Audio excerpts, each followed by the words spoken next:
Mucho gusto, gracias a todos por estar aquí. Yo soy, como dijeron, Chalen Willemsen. Yo estudié ecología, con enfocado mucho en la botánica, que es mi pasión. Escribí mi tesis sobre las orquídeas de la ciudad de Guatemala, haciendo énfasis en entender cuáles se daban sobre árboles nativos versus árboles. Siempre han sido las orquídeas, pero también me interesa mucho la restauración ecológica y siempre o enfatizar sobre el énfasis de las plantas nativas. Cada vez que hablo de plantas o de naturaleza o de biodiversidad, siempre me enfoco mucho en plantas nativas. Trabajo como ecólogo en una reserva que se llama El Tular, en San José Pinula, de, de orquídeas, y es un bonito bosque con muchas especies naturales y está muy cerca de la capital por si lo quieren conocer. Y oh, so,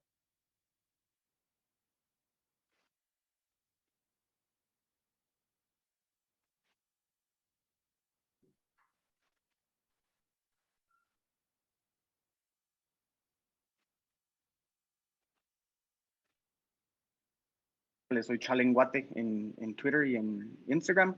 Eh, si me siguen, yo lo sigo siempre de regreso. Ahí comparto muchas fotos de plantas y de lugares de Guate. Dos términos importantes. Su origen en Guatemala y también en otros países, a menos que sea endémica. Una especie endémica es una especie propia de un área restringida. Esto puede ser un área grande, como Mesoamérica, o puede ser un área muy pequeña, como el lado de Atitlán. Entonces, cuando se encuentra en una región, es una especie endémica de esa región. Una SIDA es una especie que tiene su origen fuera de Guatemala y fue traída al país por el hombre, ya sea intencionalmente o accidentalmente. El café, ¿verdad? O como el banano, o accidentalmente como cuando se vienen las semillas mezcladas entre otras, o cuando se vienen las semillas pegadas en la ropa de alguien de otro país, y luego se pisan aquí. Y una especie invasiva es una especie introducida, también, o sea, tiene su origen fuera de Guatemala y fue traída al país por el hombre y suele reproducirse fácilmente, causando daños o alteraciones en un ecosistema. Entonces, estas son un problema porque le quitan el espacio y, bueno, ahorita vamos a ver un poquito más sobre eso con las plantas invasivas. No son parte original de la cadena alimenticia. Entonces, alteran y desplazan los ecosistemas nativos, le quitan espacio a plantas nativas, le quitan recursos, agua, luz y nutrientes a plantas nativas. Y muchas de ellas no son alimento para animales locales, como estaban hablando ahorita Mako, ¿verdad? Que algunas plantas dan frutos que son muy llamativos para los, pero hay otras que no. Sin embargo, por eso es que muchas son tan populares, porque cuando hablábamos de aves, pues qué bonito tener aves en el jardín que se coman los frutos de nuestras plantas, pero insectos no nos encantan. Entonces, muchas veces sembramos plantas como azaleas u otras plantas que no son de aquí, porque casi no hay problemas de insectos o grillos o orugas comiéndoselas. Entonces, por eso nos gustan. Pero eso pues es un problema porque es bueno alimentar a los insectos, porque ellos también son alimento de otros animales. Ahorita vamos a ver de eso. Entonces, algunas de las plantas invasivas más problemáticas en Guatemala, como mencionó Mako, la casuarina. Hay dos especies que son comúnmente sembradas, son originarias de Australia y Asia tropical. Se naturalizan y son un problema ya en muchos países alrededor del mundo. El eucalipto, también son varias especies las que han sembrado en Guate, incluyendo una que le dicen torreliana. Son originarias de Australia, alrededores. Un banano y después se ve así como está aquí esta foto en la derecha abajo, como parece como, no sé, como un dinosaurio o algo así. Es como esos bananitos que dan una semilla y un gran, ya en la capital, alrededor de la capital y en muchas partes del altiplano. hierba de las pampas o plumero.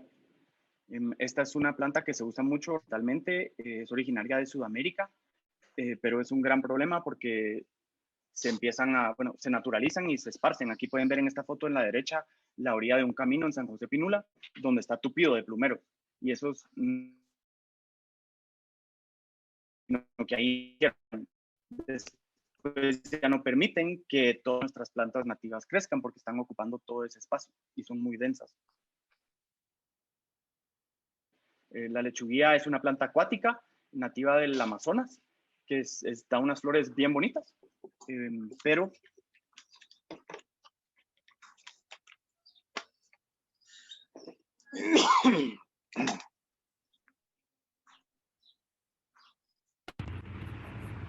Ok, espero que me escuchen mejor. La lechuguilla es un problema porque en los ecosistemas acuáticos se riega o se reproduce muy fácilmente, como pueden ver aquí una foto de Ati, y hace una gran sombra que impide que el sol llegue al fondo del lago y que crezcan todas las plantas y las algas nativas que deberían estar ahí. Entonces, las ventajas de las plantas nativas y locales. Están adaptadas a nuestro clima, por lo cual requieren menos cuidado que las plantas introducidas. Entonces, no requieren agua en la época seca, generalmente no requieren fertilizantes y no sufren con el frío en enero ni el calor en abril. Entonces, no hay que estar cuidándolas y viendo dónde las ponemos para que no te pase nada. También son parte de nuestro patrimonio natural. Y claro que al hablar de especies nativas estamos hablando de especies de Guate, pero hay que tomar en cuenta especies locales, ¿verdad? Porque en Guate hay muchos ecosistemas distintos y una planta que crece en un área muy húmeda de Guatemala tal vez no se dé bien en la capital sin regarla durante el verano. Entonces también tenemos que tratar de sembrar plantas locales, no solo plantas nativas, para si queremos tener todos estos beneficios. Como elementos originales de nuestros ecosistemas, son parte de la cadena alimenticia y contribuyen a la biodiversidad. Entonces, nuestras plantas nativas son alimento para animales nativos, son hogar de animales y plantas nativos y permiten la presencia de hongos nativos. Ahorita vamos a ver un poco más sobre todo esto. Por ejemplo, plantas nativas. Sus hojas y tallos son alimento para animales nativos. Hay insectos y otros artrópodos que comen hojas. Aquí pueden ver una oruga tomada en mi jardín. Los mamíferos que comen hojas y tallos son monos, venados, conejos, etc. Hay reptiles que comen hojas y tallos, como iguanas y tortugas, moluscos como caracoles y babosas, y algunas aves. No son muchas aves las que comen hojas y tallos, pero sí existen. Sus frutos también son alimento para animales nativos. La mayoría de aves comen frutos y semillas. Muchos mamíferos, ardillas, tacuacines, monos, murciélagos, ratones, conejos. Algunos reptiles también, frutos y semillas, muchos reptiles, y también insectos y otros artrópodos. En esta foto podemos ver una corteza de pino con un montón de hoyitos con algunas bellotas metidos ahí. Las bellotas son las semillas de los encinos y los robles. Y está un ave que se llama acorn woodpecker o pájaro carpintero de las bellotas, que hace estos hoyitos en diferentes árboles, especialmente en pinos. Y entonces durante la época donde los encinos y robles están dando bellotas, recolectan un montón y las van a meter en el tronco para guardarlas para tener abundante comida durante el año. Las flores de las plantas nativas también son alimento para animales nativos. Insectos y otros artrópodos que se comen las flores, algunas aves, ¿verdad? Como los colibríes que se alimentan de las flores, mamíferos como murciélagos, monos, roedores, reptiles, hay algunas lagartijas que comen flores, y moluscos. Y en esta foto pueden ver una abeja de orquídea, que son del género Eulosa, visitando una orquídea nativa que se llama Stanhopeia saccata. Y estas abejas dependen de las orquídeas, y lo que hacen es que los machos buscan ciertas especies de orquídea y raspan la superficie de la flor para tratar de quedarse con un poco de su perfume. Y el macho va a diferentes especies de orquídea, raspando y haciendo como su propio cóctel de perfumes de diferentes orquídeas para atraer a la hembra. Y luego la hembra escoge al macho con el perfume que más le agrada. Y muchas veces este perfume es el que está compuesto de perfume de muchas diferentes especies. Entonces, esto es una manera bonita evolutiva de cómo escoger al mejor macho, porque si pudo sobrevivir en su aventura buscando perfume de un montón de diferentes orquídeas, significa que va a tener buenos genes, entonces la hembra escoge a ese macho. Ese es un ejemplo de algunos insectos nativos y flores. También las raíces de las plantas nativas son alimento para animales nativos. Mamíferos como conejos, topos, taltuzas, insectos como las larvas de ronrones, como la gallina ciega, y también forman micorrizas con hongos nativos, los cuales ayudan a reciclar nutrientes. Una micorriza es una relación entre un hongo y una planta, generalmente a través de las raíces de la planta.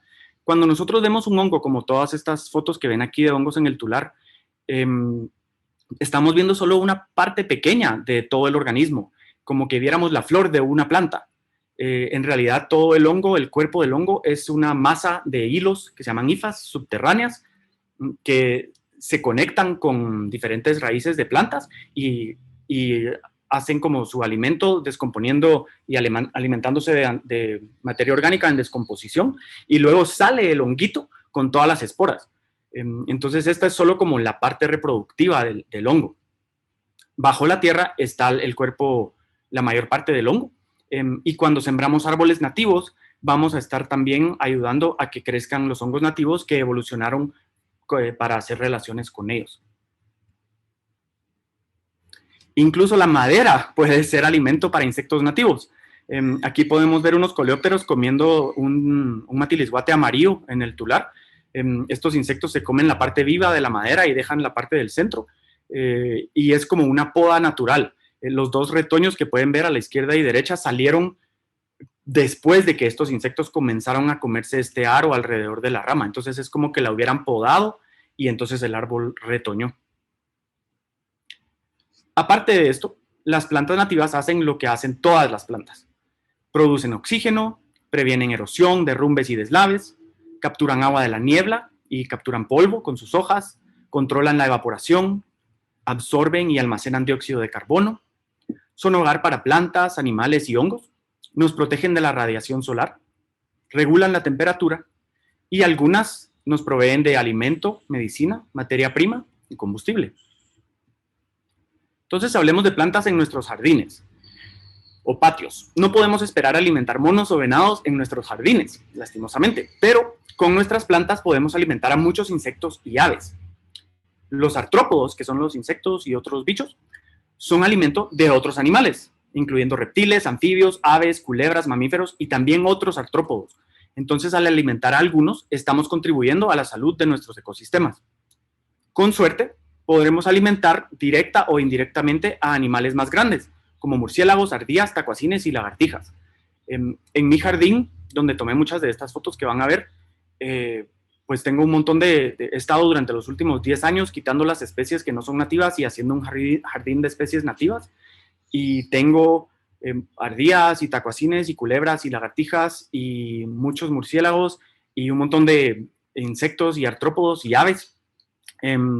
Entonces me ha emocionado ver durante el pasar del tiempo cómo va habiendo más diversidad de animalitos en el jardín gracias a las plantas que estoy sembrando. Al hacer esto, estaremos fortaleciendo e impactando positivamente nuestras cadenas alimenticias. Como pueden ver aquí en la pirámide en la izquierda, la cadena alimenticia depende de las plantas. Las plantas son autótrofos, son las únicas que pueden hacer su propio alimento. Todos los demás animales u organismos son heterótrofos, no pueden hacer su propio alimento. Entonces, cuando nosotros fortalecemos esta parte de la pirámide, las plantas, estamos automáticamente ayudando a fortalecer el resto de la pirámide y de las redes, como la que pueden ver aquí en la derecha. Con respecto a plantas en áreas urbanas, se ha demostrado que las ciudades pueden ser un refugio y potencialmente un punto de restauración para una diversidad de especies, especialmente por las plantas nativas que se encuentran en jardines. Audubon dice, la restauración de hábitats de plantas nativas es esencial para preservar la biodiversidad. Al crear un jardín de plantas nativas, cada parche de hábitat se convierte en parte de un esfuerzo colectivo para nutrir y sostener el paisaje vivo para aves y otros animales. Entonces veamos un poco sobre la importancia de los animales que podemos alimentar con plantas nativas y luego les voy a enseñar un montón de fotos de plantas nativas que pueden usar en sus jardines aquí en la capital o en otras partes del altiplano. Los artrópodos, que son los insectos y los arácnidos y estos. Comencemos por las mariposas y palomías. Ellas polinizan flores, incluyendo varias que son importantes en la agricultura. Son indicadores de ecosistemas sanos. Cuando vamos a un bosque y vemos que hay mucha diversidad de palomías y mariposas, podemos asumir que es un ecosistema sano. Son indicadores de la presencia de otros invertebrados también. Cuando hacemos un estudio, identificamos en un lugar muchas especies de mariposas y palomías, podemos asumir que también hay muchas otras especies de otros invertebrados. Y aquí hay una foto de una palomía en un sauce en mi jardín. Las flores polinizadas por palomías generalmente son blancas, fragantes de noche y producen néctar. Aquí tenemos 3 ejemplos nativos: una orquídea, Epidendrum radicans, el huele de noche, Cestrum nocturnum, y esta que le dicen moonflower en inglés, flor de la luna, y Pomoea alba, es pariente, hermana del quebracajete, si lo conocen. Y todas estas son flores muy fragantes en la noche, que producen néctar y son polinizadas por palomías. Las flores polinizadas por mariposas, que son diurnas, generalmente son rojas, anaranjadas o amarillas y producen néctar. Y aquí tenemos 3 especies muy interesantes, porque tal vez pueden darse cuenta que son muy similares. A lo lejos se ven muy parecidas, es la misma combinación de colores y la misma forma. Eso se llama evolución convergente, cuando grupos de organismos no relacionados evolucionan características muy similares para cumplir una función en común. Y resulta que esta combinación de anaranjado con amarillo es muy llamativa para las mariposas. La podemos ver en orquídeas, como la primera, en el matacaballo, que es la segunda, es la flor de la mariposa monarca, y en el 7 negritos, que es la tercera. Todas estas son plantas nativas. Y aquí hay algunos ejemplos de palomías que he visto en mi jardín. Una sobre una planta de la familia de la margarita y otra sobre una planta en la familia de la pascua. Aquí hay otra en una planta de la familia del malvace, de la ceiba, del cacao, del hibisco. Otra mariposa muy grande que encontré ahí en el cemento, una palomía en el tronco de un árbol del género Oreopanax. Luego las abejas, por supuesto, son los polinizadores más importantes. Solamente comen néctar y polen. Polinizan 84% de las plantas que criamos para comida. Y también al polinizar plantas aseguran la supervivencia de otros animales que se alimentan de flores y frutos, porque gracias a la polinización de las abejas, estas plantas pueden seguir reproduciéndose. Hay aproximadamente 16,000 especies de abejas, aunque casi siempre pensamos en esta como las abejas. Esta es la abeja europea. Esta es una especie introducida. En realidad es una especie invasiva, pero no es problemática porque muchas de nuestras especies de abejas se están extinguiendo. Y esta abeja europea de miel pues puede tomar lugar y formar una parte importante en los ecosistemas donde otras abejas estén en declive.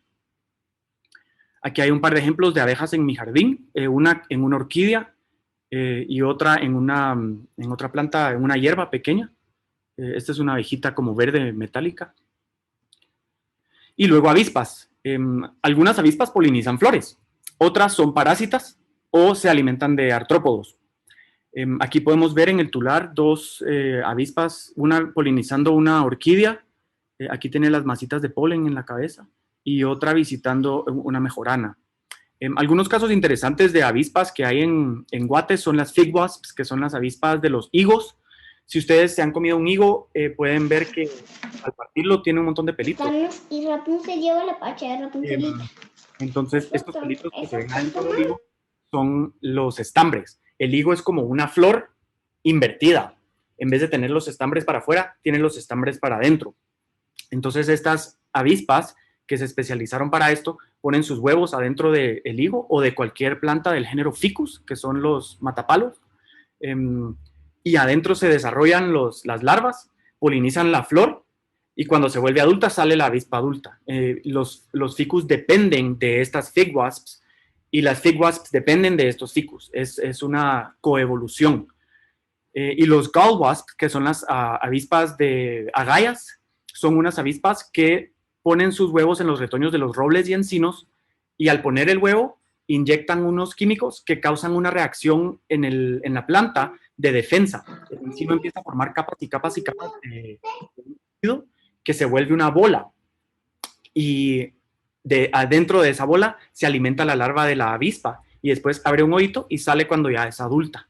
Esto es otro ejemplo de coevolución. Estas avispas dependen de los encinos y robles. En este caso, los encinos y robles no dependen de estas avispas. Y luego, algún caso interesante de avispas también son las que son parásitas de parásitas, porque hay avispas que se alimentan de orugas u otros artrópodos, pero también hay avispas que se alimentan de las avispas que se alimentan de las orugas u otros artrópodos. Entonces juegan un papel importante en los ecosistemas. Los ortópteros son los grillos y los saltamontes y sus parientes. La mayoría son herbívoros, pero algunos son omnívoros. Aquí hay un ejemplo de un grillo en una planta nativa en mi jardín, una esperanza en el pony, que es otra planta nativa, un grillo en una dalia, que también es otra planta nativa. Y este es mi favorito de lo que he visto en el jardín en cuestión de ortópteros. Es un grillo camuflajeado para verse como un líquen. Aquí en la foto de la izquierda pueden verlo, es más difícil de verlo desde arriba, y pueden ver el color blanco con negro que cabal es típico de los líquenes, como el que está aquí arribita. Es este organismo gris que está aquí creciendo en el tronquito.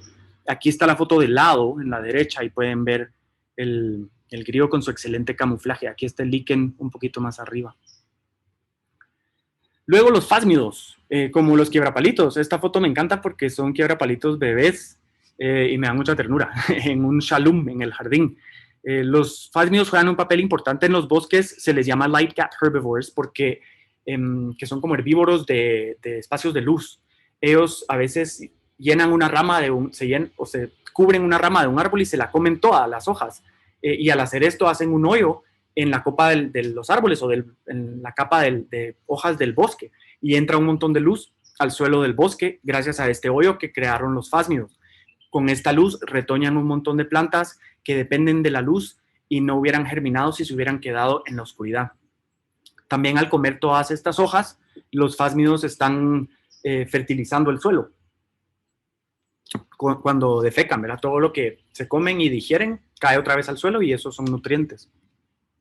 Aquí hay otro fásmido que encontré en el jardín, en una dalia. Y luego los escarabajos. 1 de cada 4 especies de animales en el mundo es un escarabajo. Y lo quiero repetir porque es increíble.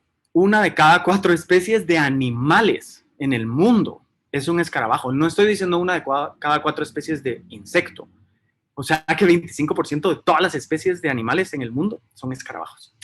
Algunos escarabajos polinizan flores, otros se alimentan de plantas, hongos, o bueno, todos se alimentan ya sea de plantas o de hongos, de invertebrados o de excremento. Algunos ayudan al control de plagas, como las tortolitas, que se comen a los áfidos, los pulgones. Ayudan a descomponer materia vegetal y animal. Y un par de casos interesantes entre los escarabajos están los dung beetles, que son los que se alimentan de excremento, y los carrion beetles, que son los que se alimentan de carroña.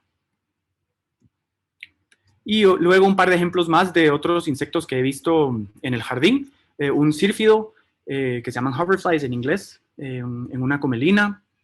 Moscas del género Drosophila en una orquídea. Un asílido que se llaman robberfly o assassin fly porque son moscas ladronas o asesinas. Estas son moscas carnívoras o insectívoras que cazan insectos u otros artrópodos y se alimentan de ellos. Un membrácido o tree hopper en una planta de la familia del frijol. Estos se alimentan de la savia de las plantas.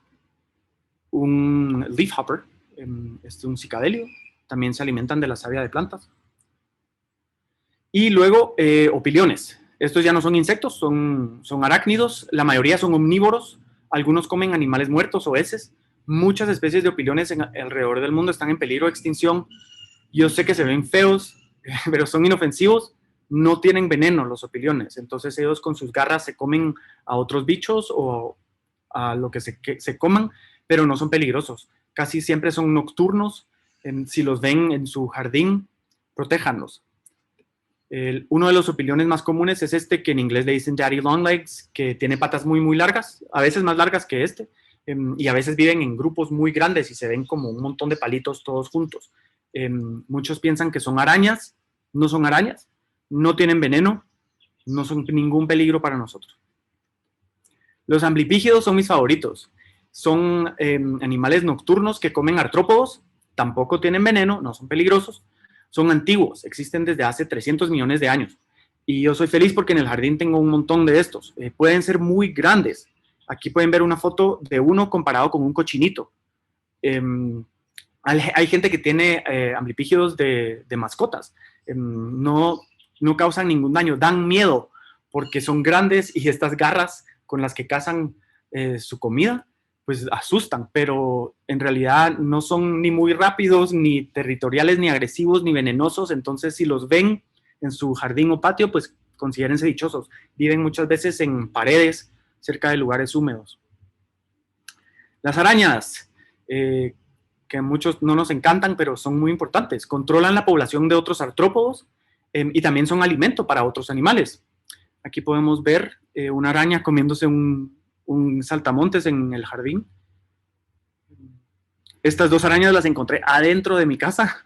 Entonces, para mí es como, yay, qué bueno, diversidad.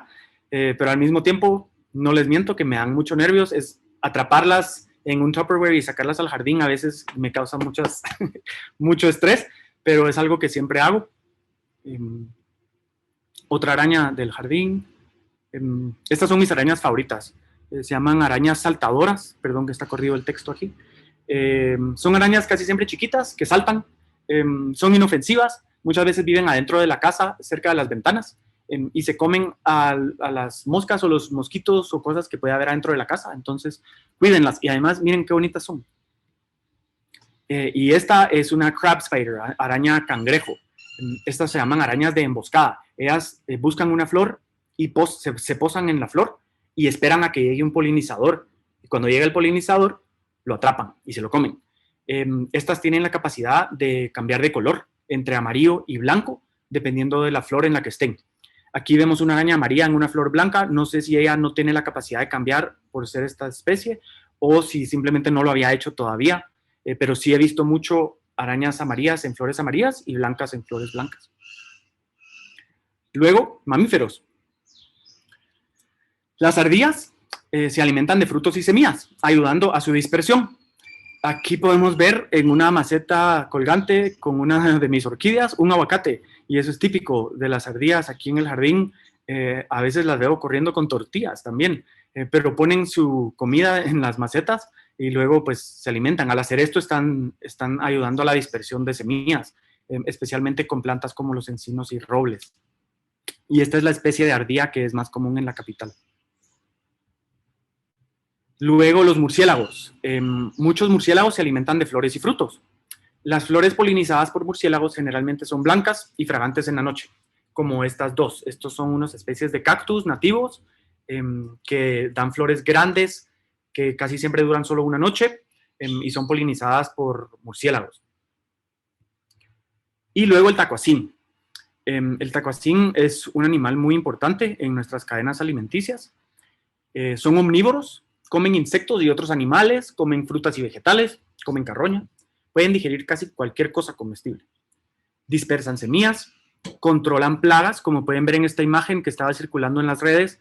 Si matas a no te quejes de estos, ¿verdad? Porque comen ratones, cucarachas, moscas, escorpiones, todo lo que ven aquí y más. Son animales nocturnos, no son territoriales ni agresivos. Cuando se sienten amenazados se hacen los muertos. Y no viven mucho tiempo. Entonces, si tienen tacuacines en el jardín, casi siempre salen como entre 11 de la noche y tal vez 4 de la mañana. Déjenlos ser felices, no les van a causar a ustedes ningún daño. Y luego las aves, ¿verdad? Que es el tema de las conferencias. 187 especies de aves se han extinguido desde el siglo XVIII. Más de 1.500 especies están en peligro de extinción. Se alimentan de néctar, ¿verdad? Ayudan a la polinización. De frutas, de plantas, de semillas, de carroña, ayudan al reciclaje de nutrientes, o de animales.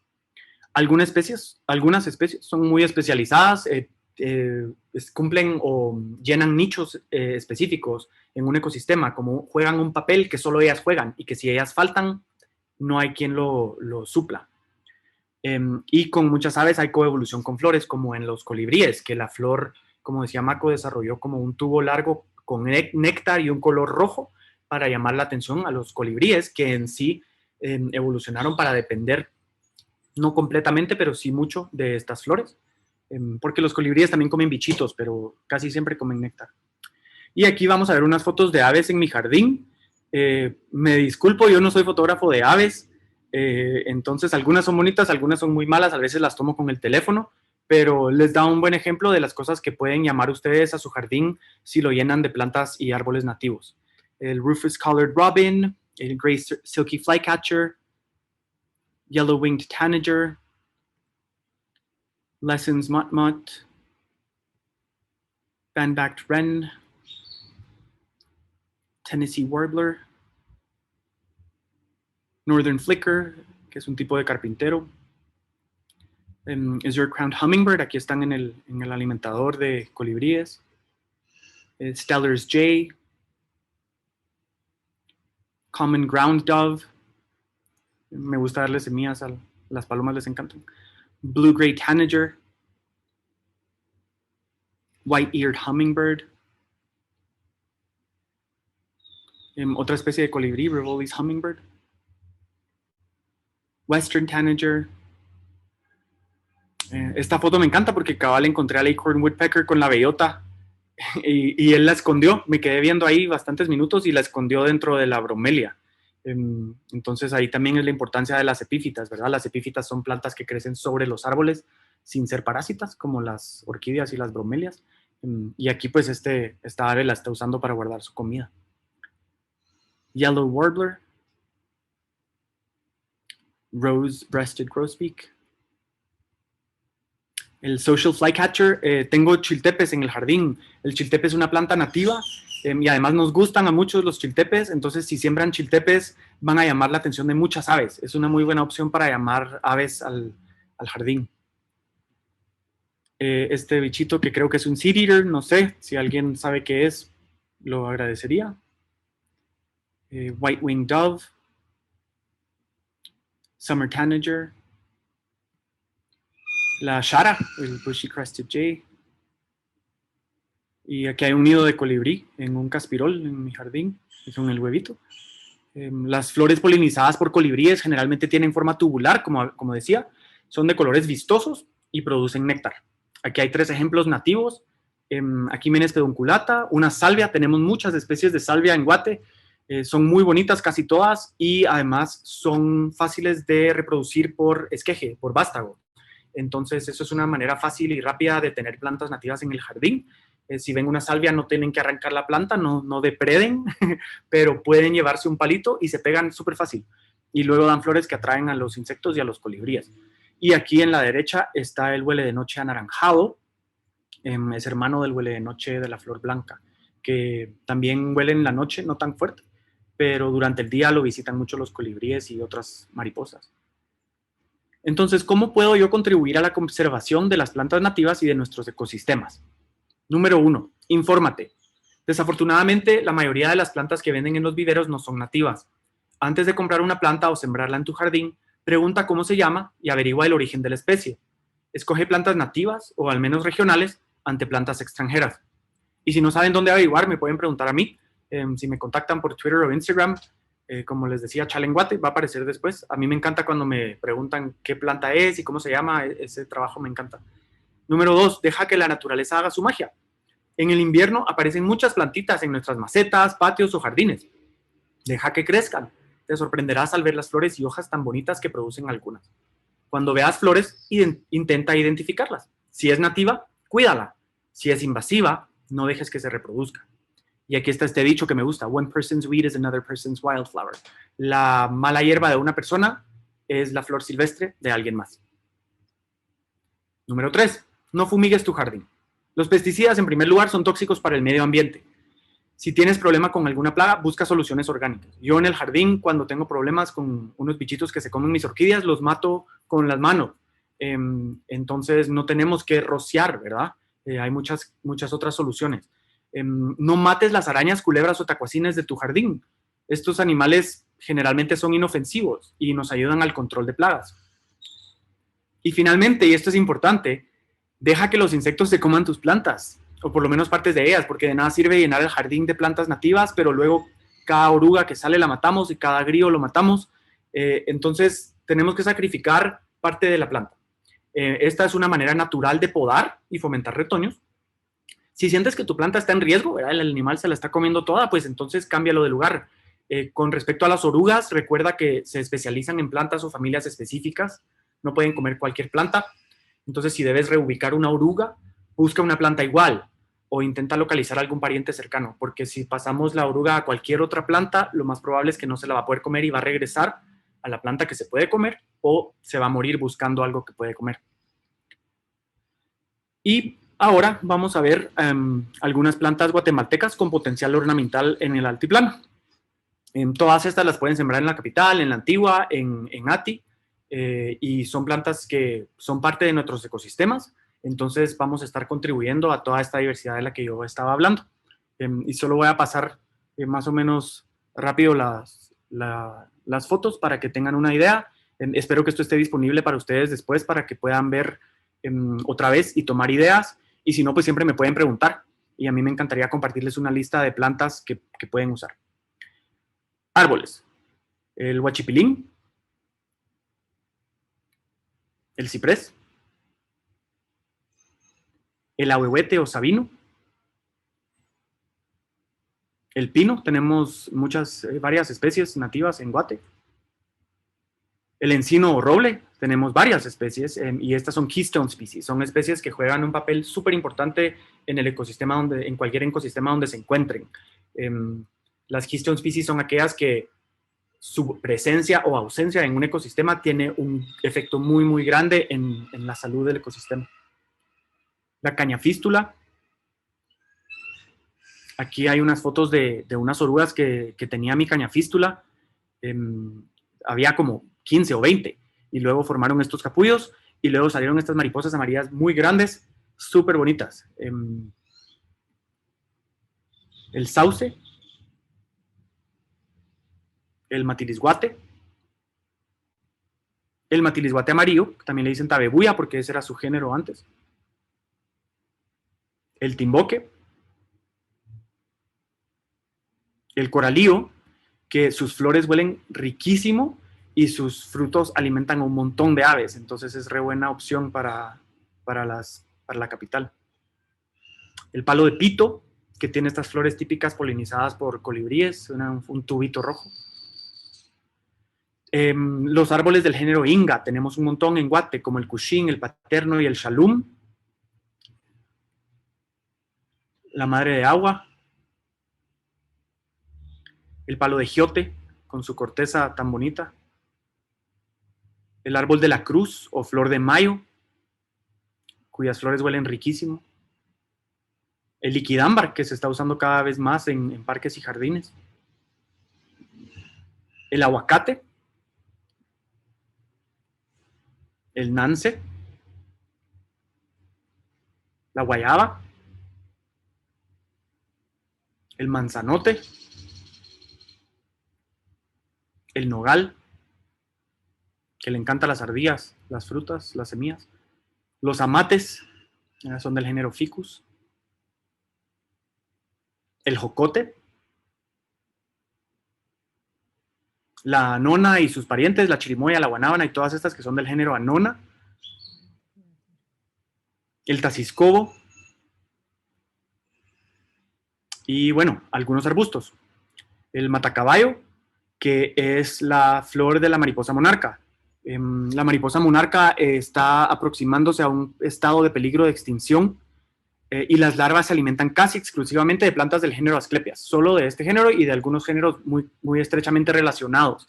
Estas orugas, para que las reconozcan, así se ven, no son venenosas, no pican, no arden, no tienen pelitos, se pueden reubicar fácilmente de una Asclepias a otra, por si sentimos que se está acabando las hojas de una, podemos pasar la otra. Y aquí hay una foto de la mariposa monarca. La manzanilla, que son las frutas estas anaranjadas que hacen collares en Navidad. El malvavisco, que le encanta a los colibríes, tiene néctar en la base. Muchas personas también lo cortan el estambre y se lo chupan porque huele rico, sabe rico. Las fucsias, tenemos algunas especies en Guate, en la izquierda fucsia microfila y en la derecha fucsia paniculata. También dan frutitas que son comestibles para nosotros también y para las aves. Estas dos especies requieren un poco más de agua de todas las demás que les mostré. Estas sí requieren riego en la época seca porque en la capital no se dan muy bien por el verano tan seco. Estas son de áreas más altas donde hay más humedad. Salvia, tenemos un montón de especies de salvia como les contaba. Esta es una de ellas, buenas para colibríes. El chipilín, que además es rico y nos lo podemos comer las hojas, es nativo también. Las moras, tenemos varias especies del género Rubus que son nativas. Las flores atraen a muchas abejas y los frutos a muchas aves. El galán de noche, que es uno de los cactus que les enseñé antes, polinizado por murciélagos. El isote. El pony, también le dicen isote de montaña. El trompetío o doncella. Otra flor roja tubular, ¿verdad? Colibríes, mariposas. La pascua. La duranta o coralillo rosado, que las flores atraen a muchos polinizadores y los frutos atraen a muchas aves. El huesío o trompetal, que es un arbusto grande que crece en la sombra de los bosques, muy bonito. También el ciracil de montaña, se da muy bien en la capital y hace frutitos que atraen a muchas aves. La érica, los 7 negritos o 5 negritos, que le encantan a las mariposas. Aquí ven 3 diferentes mariposas en los 5 negritos en mi jardín. Y las frutitas atraen a las aves. El chilco, morita negra u orégano de monte, es hermana de los 5 negritos. Las mariposas también visitan mucho las flores y después también da todas estas como moritas de frutos morados que atraen a muchas aves. Aquí hay una foto de una mariposa visitándola. El coralillo. El huele de noche, que es buenísimo porque muchas de nuestras flores son flores de día y atraen a insectos o polinizadores diurnos, pero son flores de noche que atraen a polinizadores nocturnos como las palomías. El hermano del huele de noche, que es el anaranjado. Aquí vemos en el jardín una mariposa bien bonita visitándolo. La pacaya, como decía Mako también, en Camedorea tepejilote, esta da unos frutos así que atraen a muchos aves. Aquí está el censontle, pero también he visto muchas charas venir al jardín a comer los frutos de las pacayas. Luego algunas hierbas, la teresa o teresita, la caña de agua o dalia, que en el altiplano a veces se llena por todos lados y en las carreteras a fin de año. Otra especie de dalia, la dalia de monte. La flor de muerto, que florece para el fiambre, el Día de los Muertos. Cosmos. La mejorana, que hay varias especies que tienen flores similares que les dicen mejorana. Cucuyús y varias otras especies del género cana son nativas. El peace lily, aunque ese es lirio de paz, no es un lirio, a veces le dicen banderas, es hermano o pariente del anturio. La hoja de la suerte, aunque ojo, la savia es tóxica, entonces si sus perros o algo comen hojas, tengan cuidado con esta planta. El judío errante, que es un buen cubresuelos, especialmente en áreas de sombra. El iris del apóstol, hay 2 especies que son nativas. La cinia o mulata, esta especie es nativa. El tigrío, que me encanta, es de la familia de iris. Aquí ven en el jardín 3 diferentes especies de mariposas visitando los tigríos. La primera es la glasswing butterfly, que es del género Greta, es la mariposa de alas de vidrio, porque son transparentes. Me encantan. Otra salvia, esta es salvia purpúrea, también para colibríes. Y finalmente algunos enredos y trepadoras, el quiebracajete, que también puede ser invasivo y un poco problemático, entonces tengan cuidado, pero sí es una planta nativa. La mano del león, El cissus, que se usa tanto para tapar paredes, da unas florecitas que le encantan a las abejas. La petría o nazareno atrae muchos polinizadores también. La copa de oro. La quista. Y por último, este enredo, que no tiene nombre común, pero huelen delicioso las flores como a miel.